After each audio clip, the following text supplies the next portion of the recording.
We're talking about growth through acquisition. Now, conceptually, why would an organization want to pursue an acquisition as a potential growth strategy? Well, theoretically, there are some pros and cons. What are these potential advantages and disadvantages? Well, first of all, one potential advantage of an acquisition as a growth strategy is it might help the organization overcome some otherwise difficult or insurmountable barriers to entry.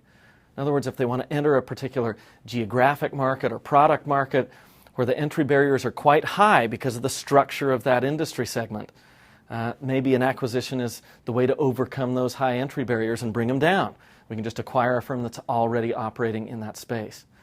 It might also facilitate a faster market entry into a new market segment or industry, right? If we can just buy another firm that's already up and running in that space, all of a sudden, boom, we're operating in that industry, right?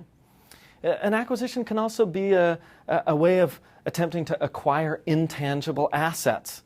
Maybe there's a particular company that has a great brand, a very valuable, and recognizable brand name and a high degree of customer loyalty, for example. And so the attempt to sort of appropriate some of that value, that intangible value associated with that firm's operations, the product or service, the brand. An acquisition might be a way to attempt to just sort of buy that asset, right? And it also, conducting an acquisition has the potential advantage also of avoiding some of the uncertainty and the risk and certainly the long lead times of instead trying to internally develop those particular products or services or capabilities, right? So those are the potential advantages of pursuing an acquisition approach to growth.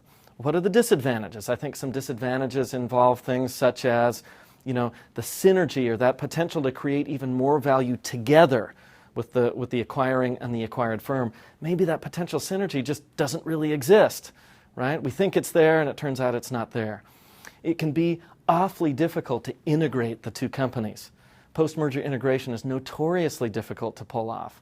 And so while an acquisition looks good potentially on paper, in practice, it can be a difficult thing to pull off and to pull off well. Oftentimes, firms that are pursuing a growth by acquisition strategy become over-leveraged. They've borrowed too much, they've taken on too much debt in order to make those acquisitions. And if the payback period on those strategic moves is too long, that could put them in financial difficulties, right? And finally, one of the chief risks with an acquisition strategy to growth is simply overpaying for the acquired firm. It's very common for that to happen.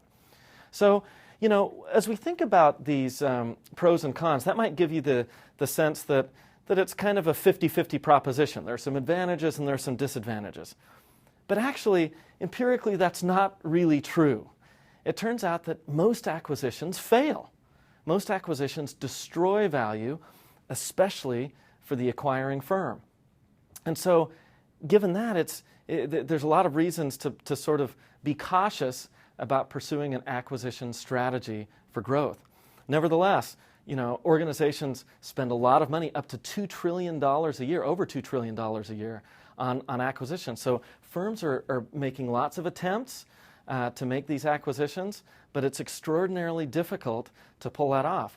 Obviously, all of these acquisitions look good on paper. In other words, all the analysts and all the people looking at the potential deal involved have a spreadsheet model that tells them this is a good thing to do. But in practice, it's very difficult, and it's difficult to build a model that can incorporate all of the potential difficulties and risks associated with making an acquisition. So how bad are the odds? I've told you that most mergers have difficulties. Well, how bad is it? Well, depending on what source you look at and what kind of analysis has been done, it looks pretty dismal. It's at least over half. Forbes suggests that acquisitions are kind of a coin toss. It's sort of a 50-50 proposition. You toss a coin, heads, tails, that's about what your odds are. Now, other sources suggest that even more than 50% of acquisitions fail. 50 to 85%, says CBS News. Far north of 50%, says CNN.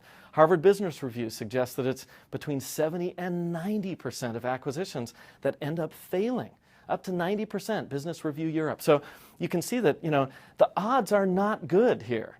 The running joke is that if you want to give good consulting advice, when someone comes to you and says, hey, I'm thinking about making this acquisition, you should stop them right there and say, don't do it. Okay, that's a joke. Some acquisitions pay off and they're successful, but the odds are definitely not in your favor. It's very difficult to pull off a successful acquisition growth strategy.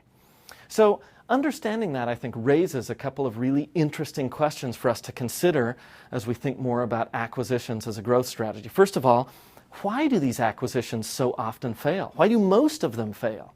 I think that's a really important question to understand. And second, given the high likelihood of failure, why do firms continue to attempt such acquisitions? So these are the questions to think about as we consider growth through acquisitions.